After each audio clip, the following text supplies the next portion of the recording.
Vamos dar sequência ao nosso segundo Fórum Regional Sudeste da Associação Nacional dos Procuradores Municipais, com o tema O Município e os Desafios da Pós-Modernidade. O evento é uma realização da Delegacia Regional Espírito Santo, da NPM, da Associação dos Procuradores Municipais de Vila Velha e da Associação dos Procuradores Municipais de Vitória.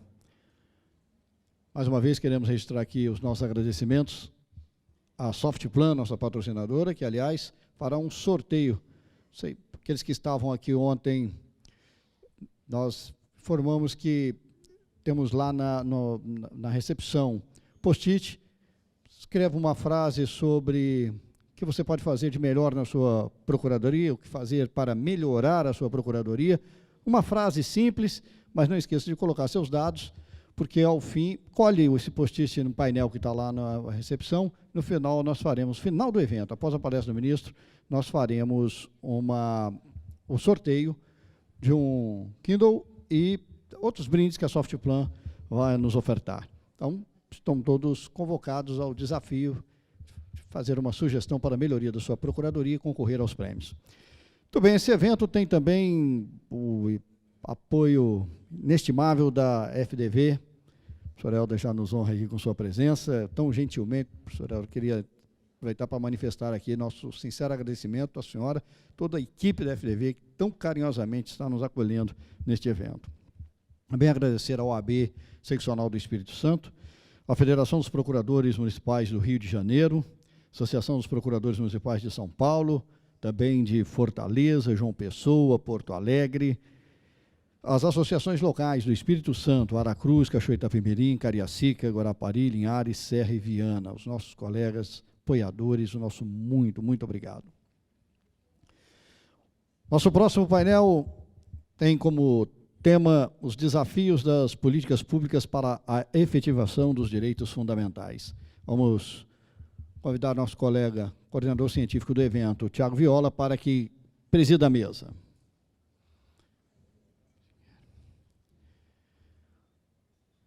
Para nos falar sobre saúde no contexto da inter-relação público-privado, um bem público, um bem de consumo, um direito humano fundamental com vista à universalidade.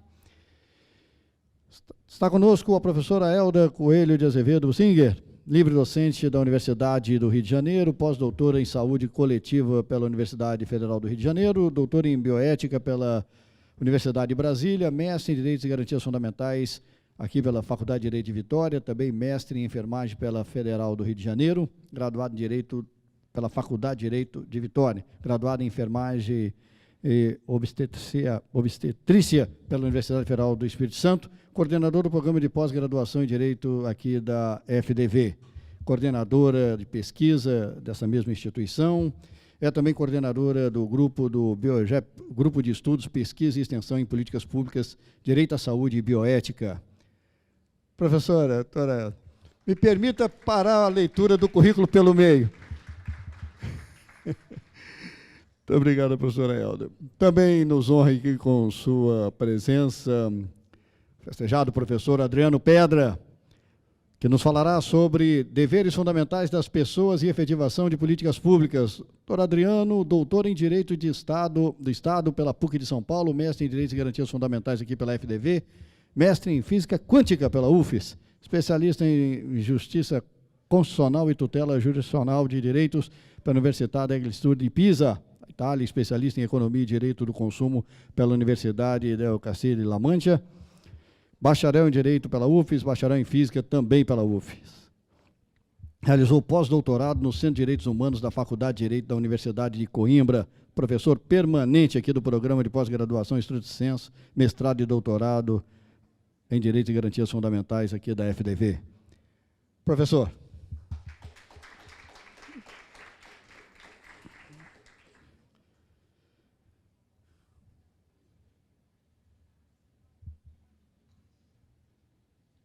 Formada a mesa, Doutor Tiago Viola tem a palavra.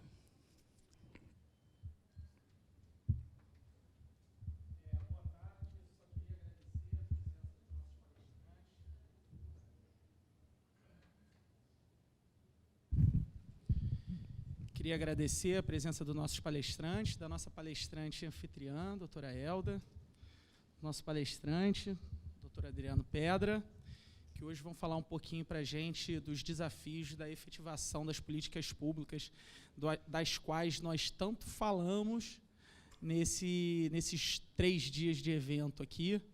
Discutimos como nós podemos atuar para auxiliar não só o gestor, mas os outros atores republicanos a efetivar essas políticas públicas.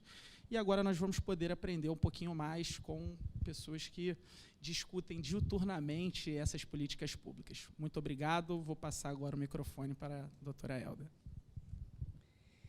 Bom dia, boa tarde. Eu queria cumprimentar vocês. Eu muitas vezes estive como aluna ou sentada nos auditórios. Eu sei como é o pós-prandial. Depois que nós nos alimentamos, bate um sono que é natural da nossa condição de ser humano. Então, como eu tenho consciência disso, eu vou procurar falar pouco e, de maneira bem objetiva, o que penso acerca do tema que me foi proposto. Então, em respeito a vocês, e eu também tenho uma banca de doutorado, uma banca belíssima de doutorado, de uma orientanda agora, às 4 horas, então vocês podem ter certeza que eu serei bastante sintética na minha fala. Bom, toda fala, o sujeito que fala, ele fala de um lugar de fala. Quando nós ouvimos alguém, nós precisamos pensar qual é o lugar de fala daquela pessoa. E eu me sinto muito confortável em falar de 2 lugares.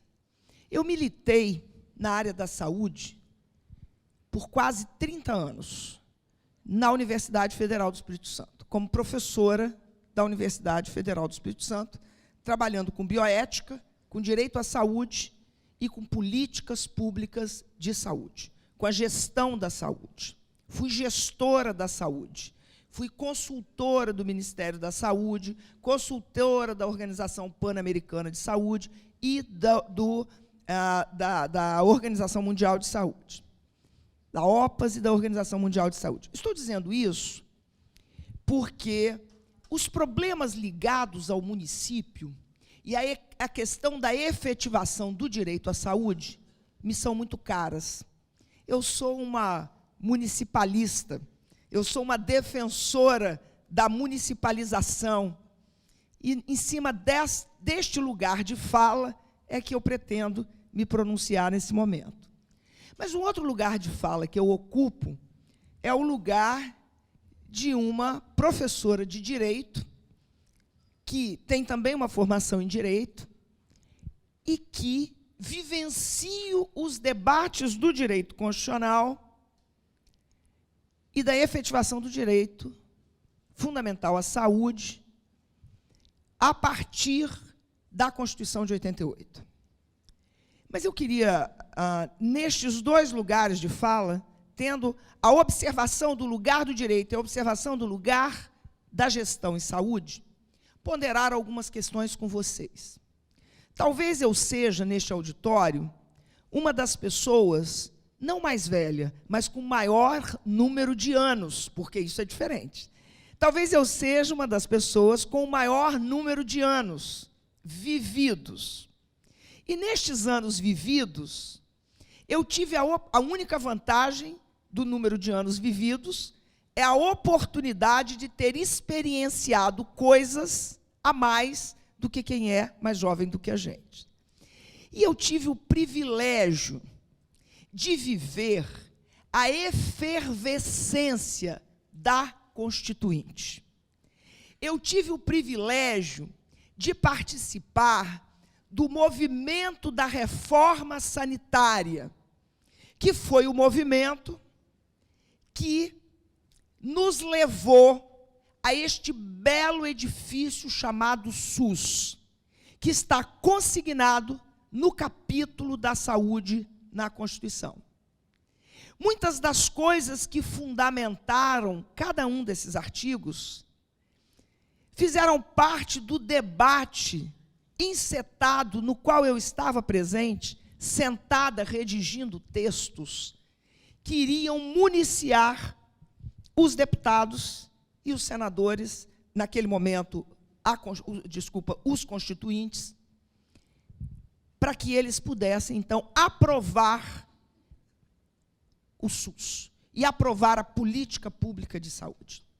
Então, eu quero dizer que eu vivi o antes de 88 como gestora da saúde e vivi o pós-88 e vivo como que a saúde se modificou. Eu não sou saudosista, não tenho saudosismo nenhum. Eu acho que foi ótima a mudança. Eu vivi o tempo dos indigentes, que só tinha valor para a detenção do direito à saúde aqueles que tinham carteirinha do antigo INAMPS. A época da exclusão absoluta, de que só era sujeito de direito o trabalhador que tinha carteirinha do INSS, do antigo INAMPS. Porque o trabalhador rural tinha a carteirinha do FUNRURAL, que servia de muito pouco. Ora, este movimento de universalização da saúde, trazendo a saúde como um direito de todos e dever do Estado, foi fruto de lutas duras, encetadas, na qual tensionavam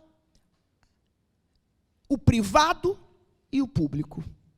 A mesma luta que nós vivemos hoje, vivíamos naquela época, antes de 88. Com uma diferença. Naquele momento, havia toda uma mobilização social, lutando com o mesmo propósito. Atores das mais diversas facetas lutavam com um propósito único. Sindicatos, associações, universidade. Atores os mais diversos lutavam pela garantia do direito à saúde, consignado na Constituição, que nos deu este belo capítulo da saúde na Constituição.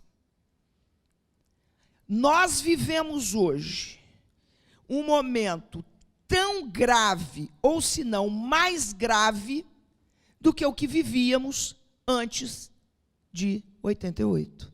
Sabe por quê? Porque o desmonte da estrutura do SUS foi efetivado. O desmonte está posto. Rasgou-se o capítulo da saúde da Constituição sem se rasgar o texto constitucional.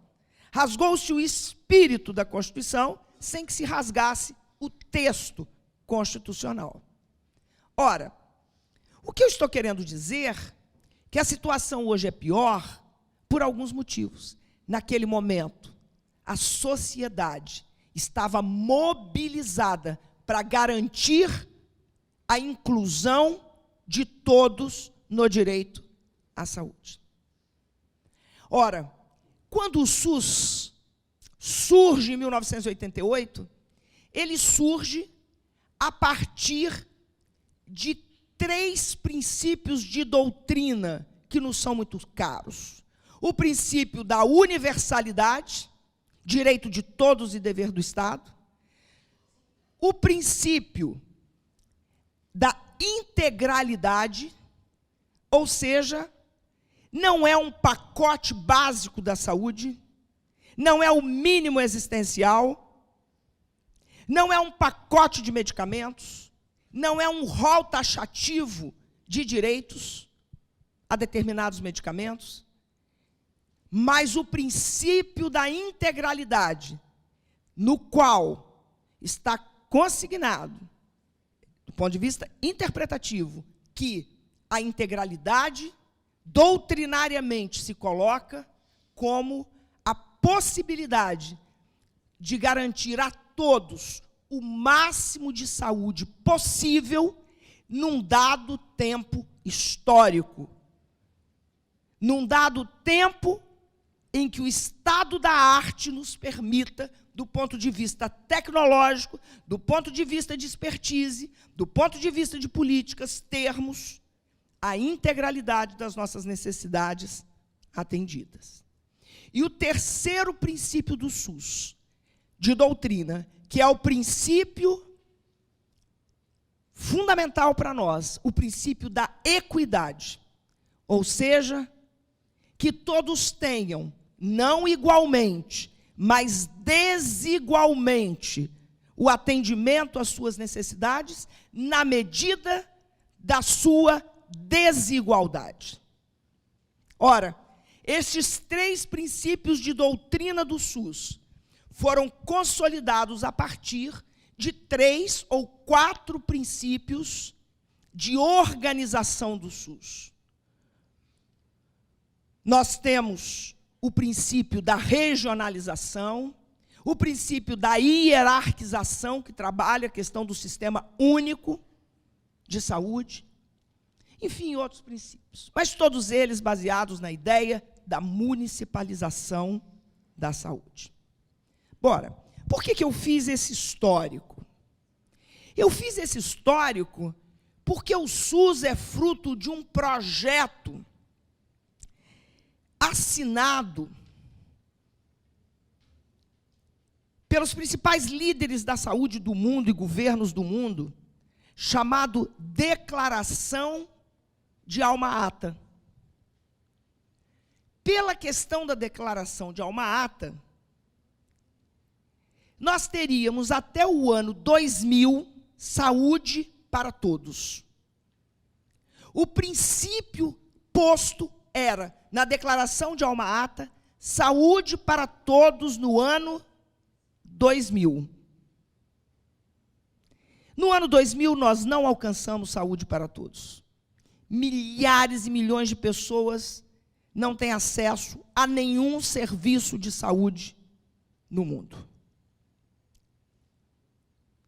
Agora, no final de 2018, 2.000 líderes do mundo inteiro, chefes de Estado, ministros da saúde, se reúnem, os maiores especialistas do mundo na saúde se reúnem e renovam a Declaração de Alma-Ata, com a chamada Declaração de Astana.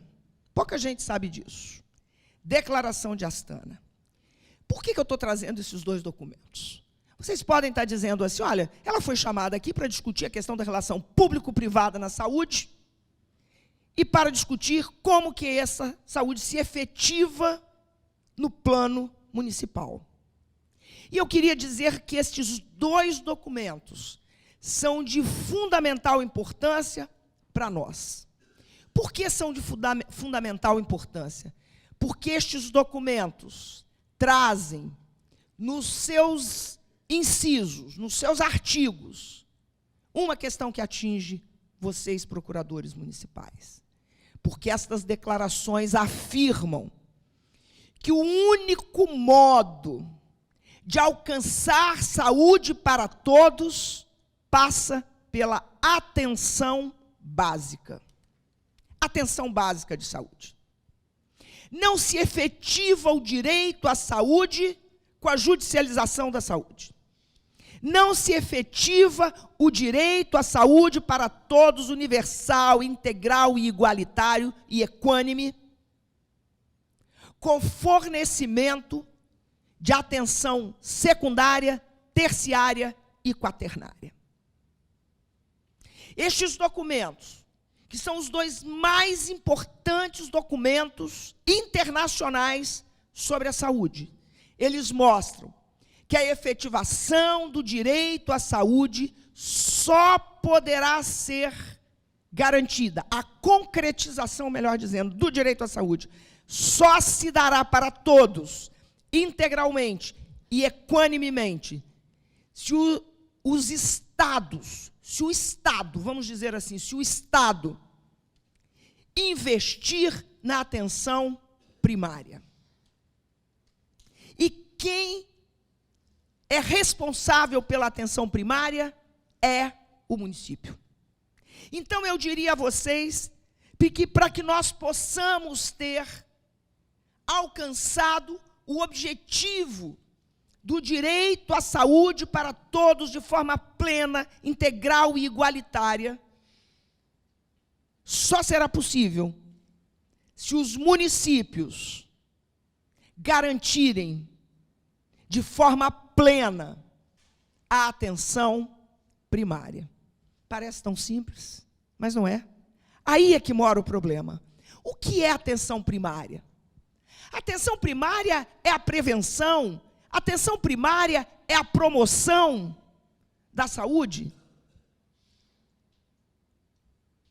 E eu vou dizer uma coisa que talvez vocês não saibam, porque muita gente da saúde não sabe. 90% dos problemas de saúde das pessoas se resolve na atenção básica. As estatísticas mostram isso, não sou eu que estou dizendo. 90% dos problemas de saúde das pessoas são resolvidos na atenção básica. É com a puericultura, é com a atenção à gestante, é com o controle da hipertensão arterial, é com o controle do diabetes, é com a vacinação, é com a atenção básica, é com a vigilância sanitária, é com a vigilância epidemiológica. Porque é uma ignorância alguém dizer que não é usuário do SUS. Porque 100% dos brasileiros são usuários do SUS. Você pode não ir a um hospital do SUS. Você pode ter sua Unimed da vida, seus planos de saúde da vida, ser muito rico, mas o mais rico dos brasileiros, ele faz uso do SUS. E fazendo uso do Sistema Único de Saúde, ele o faz na perspectiva da vigilância sanitária, na perspectiva da vacinação, na perspectiva da vigilância epidemiológica, que são cuidados básicos de saúde. Ou seja, todo cidadão brasileiro é usuário do SUS, em maior ou menor grau, em maior ou menor nível. Ora, mas prestem atenção no que eu disse. Essas duas declarações, a declaração de Alma-Ata e a declaração de Astana, afirmam, os principais estudiosos da saúde coletiva no mundo afirmam que 90% dos problemas de saúde das pessoas se resolve na atenção básica. Gente, apenas 10% se resolve na atenção secundária, terciária e quaternária. Mas olha que incoerência.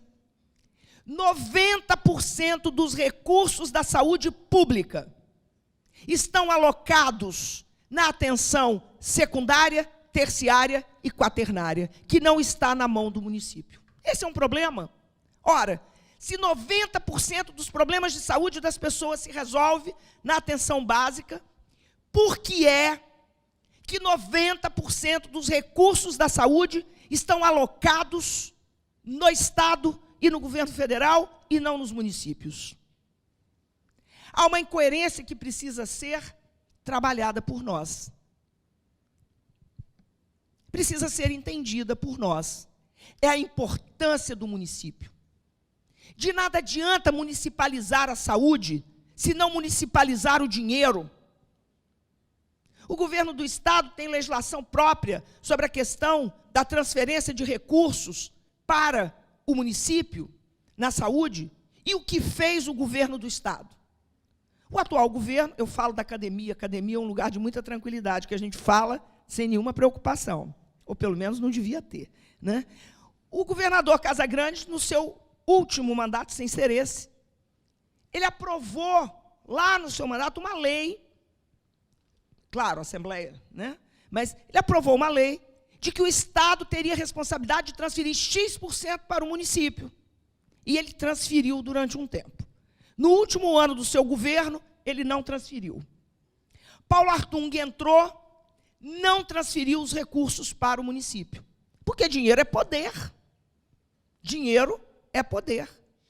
Ora, não, e hoje o Casagrande ainda não transferiu o dinheiro dos municípios. Tem uma dívida com os municípios enorme. Isso precisa ser da informação de vocês, procuradores municipais. Não transferiu o dinheiro, mas transferiu o serviço. Ora, o serviço foi municipalizado, a assistência foi municipalizada, mas o dinheiro não foi municipalizado. Ora, como é que os municípios vão sobreviver se o Estado concentra o recurso, se o Estado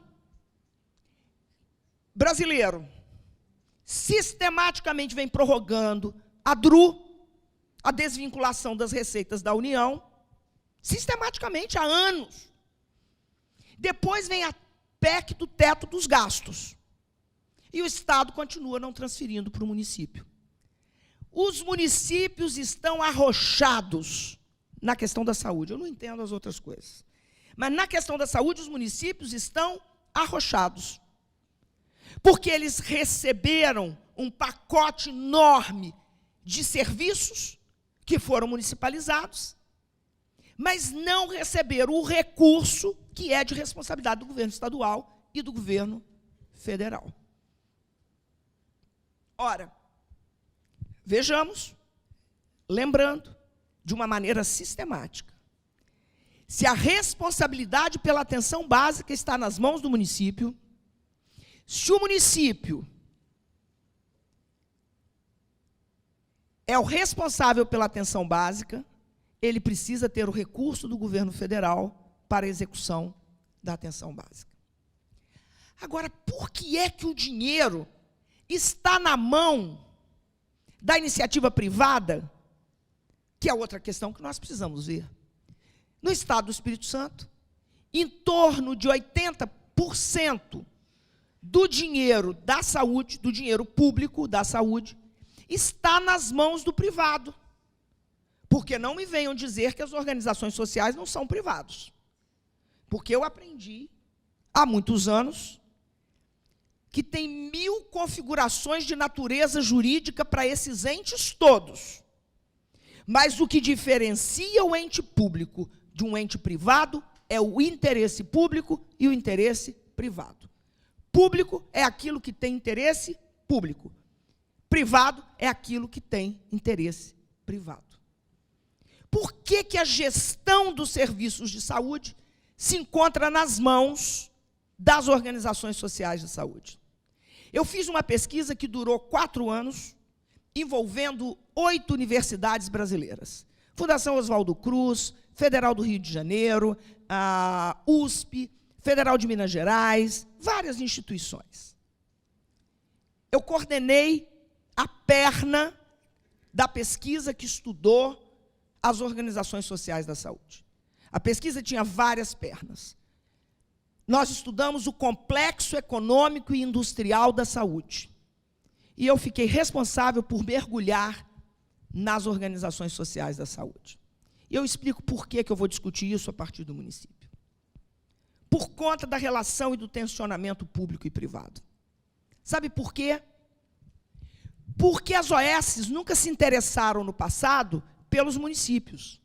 Mas quando elas já tinham abocanhado todos os serviços, ou quase todos os serviços, a gestão dos serviços hospitalares e de radiodiagnóstico, elas agora, já abocanhamos tudo, agora vão pegar os municípios. Começa o processo de transferência da gestão municipal para as organizações sociais. Essa fala é incômoda, talvez incomode a muitos de vocês também. Esta fala é incômoda.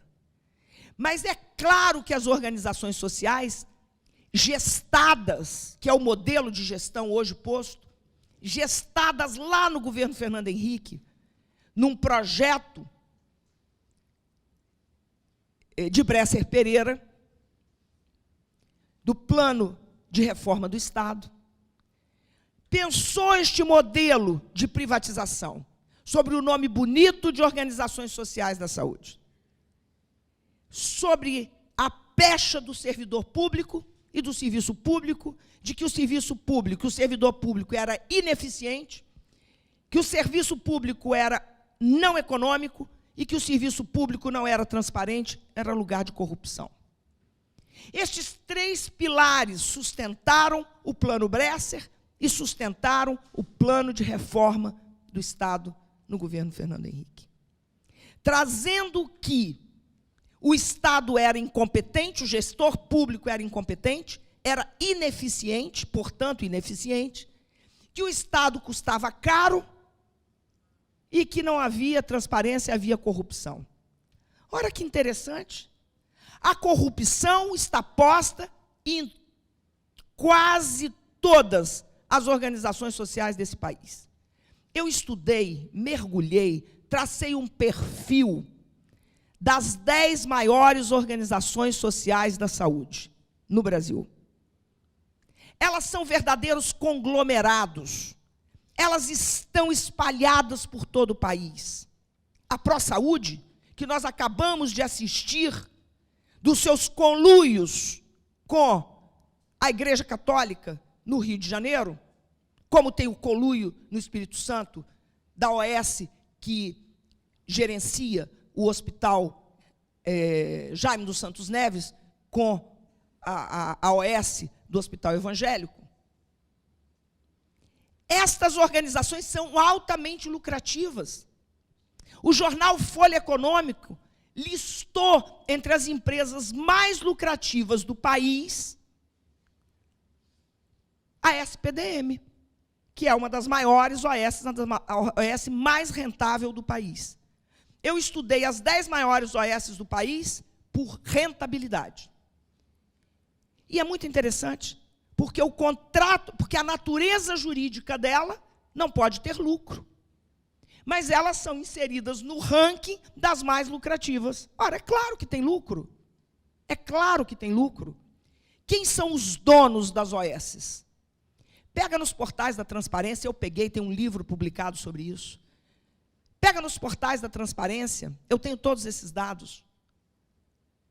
Você não encontra o salário de nenhum dos gestores das OSs. São poucos que têm.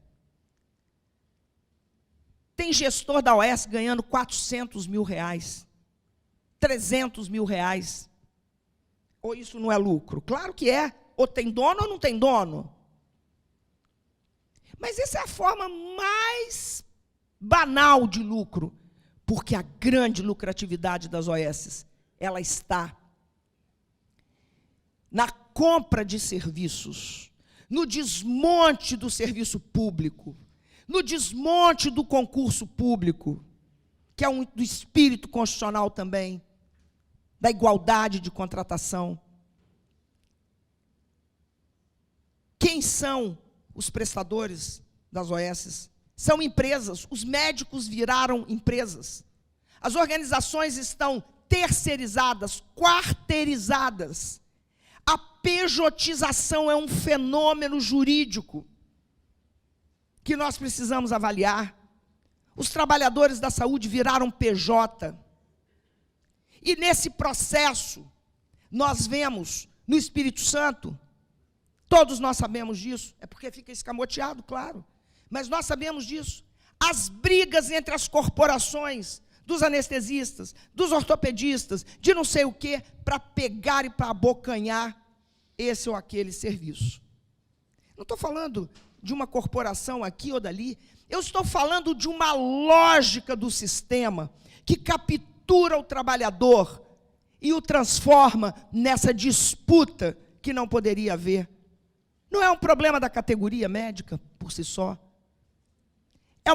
É um problema da tensão entre público e privado, do desmonte dos concursos públicos, do desmonte do servidor público. Mas vamos ver os 3 pilares do Plano Bresser, que o público não era econômico. As OS consomem, em alguns casos, eu levantei, eu tenho esses números, 10 vezes o que consome um serviço com gestão pública. Eu não estou defendendo nenhuma coisa nem outra, eu só estou dizendo que nós temos que pensar no modelo. Se o pilar era a transparência, por que o salário dos gestores não estão ali? Por que o contrato inicial, o contrato de gestão inicial, que deve ser baseado no controle das metas, as metas não estão postas, as metas são subjetivas, abertas. Por que é que no Estado do Espírito Santo, por exemplo, serviços IOS que não prestaram conta tiveram aditivos contratuais de milhões? Você disse, peraí, mas o meu município não tem OS? Ora, se o seu município não tem OS, em breve terá. Se o seu município não tem OS, em breve terá. E alguém ganhará com este processo. Não é o trabalhador da saúde. Não é o trabalhador da saúde. Quando você pega um contrato de gestão, eu analisei milhares de contratos de gestão. Eu peguei contratos de gestão das 10 maiores OS. É impressionante. Você começa com o primeiro contrato, sei lá, 1 milhão. O primeiro aditivo são 4 milhões. O terceiro aditivo são 10 milhões. São cifras estratosféricas. E quem me disse que a eficiência pode ser comprovada? Porque eu só comprovo eficiência se eu tiver um processo avaliativo, de análise de efetividade. E nenhuma dessas OS tem análise de efetividade. Claro que não.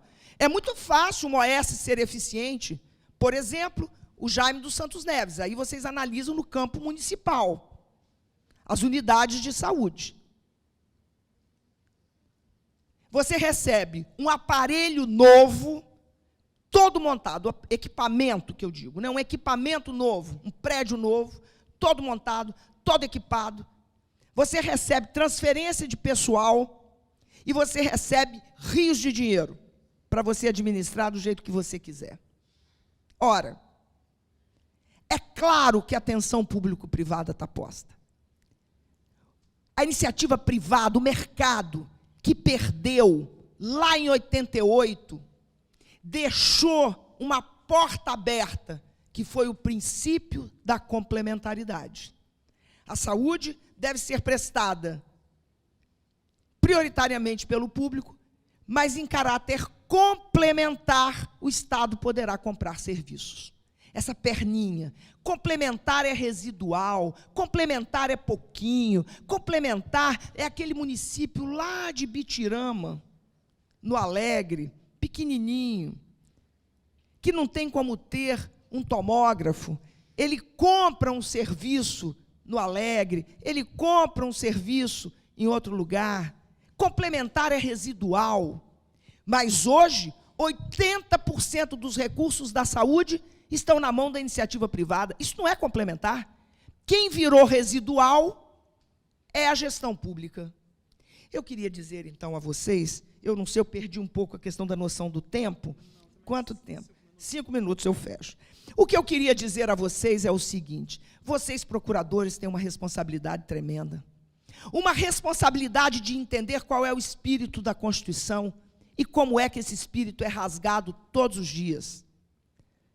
A responsabilidade de compreender que o projeto do SUS passava por prioridade da atenção básica que deve ser feita no município.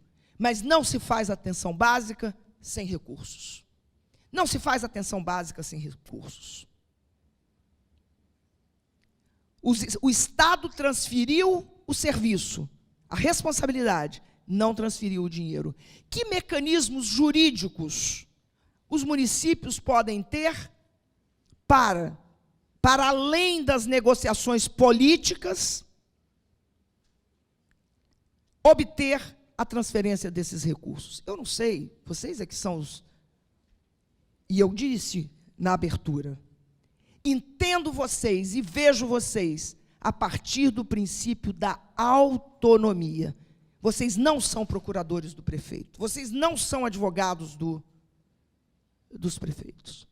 Vocês são, sim, advogados, no sentido, procuradores, no sentido da defesa, do cuidado, do zelo, para que os prefeitos, para que os gestores públicos não tomem atitudes incompatíveis com o sistema jurídico que está posto.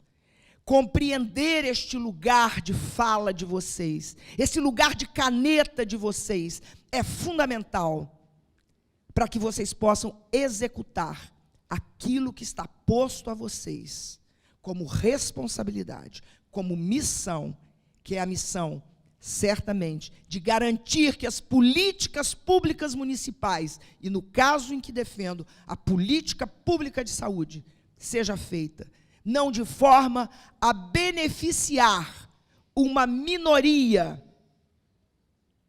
que é o mercado, mas que é maioria em poder. O poder comanda as vontades dos gestores. O complexo econômico e industrial da saúde tomou conta das esquinas da cidade. Nós estudamos as farmácias. Essas belas farmácias que tomaram as principais esquinas da cidade, que nos encantam, fazem parte do complexo econômico e industrial da saúde. A judicialização da saúde precisa ser vista na perspectiva de garantia da integralidade, mas não da garantia da saúde como um bem de consumo. Saúde não é bem de consumo. Saúde é direito e não tem nada a ver com bem de consumo. Bem de consumo é esta blusa, é este belo terno, com esta gravata linda do meu amigo Adriano. Isso é bem de consumo. Mas saúde não é bem de consumo. A judicialização não pode se prestar para encher os bolsos da mais rentável indústria do mundo. Não sei se vocês sabem. O complexo econômico e industrial da saúde é a indústria mais rentável do mundo, mais rentável do que a indústria de armas. Vocês sabiam disso? E é ela que comanda os desejos e as políticas. Se vocês querem saber, nós precisamos pensar cada movimento que fazemos, pensando quem está direcionando a nossa caneta. Eu queria encerrar minha fala registrando a presença do meu querido amigo Anselmo Laranja, um amigo querido que fez doutorado aqui conosco e tem uma belíssima tese sobre desjudicialização. Eu estou estudando de novo o seu livro, ganhei, e eu quis fazer esse registro público da admiração que tenho pelo trabalho que foi desenvolvido. Um abraço a todos vocês.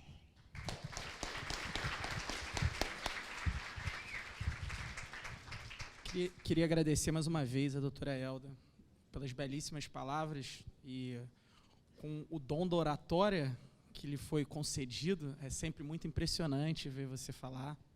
Muito obrigado.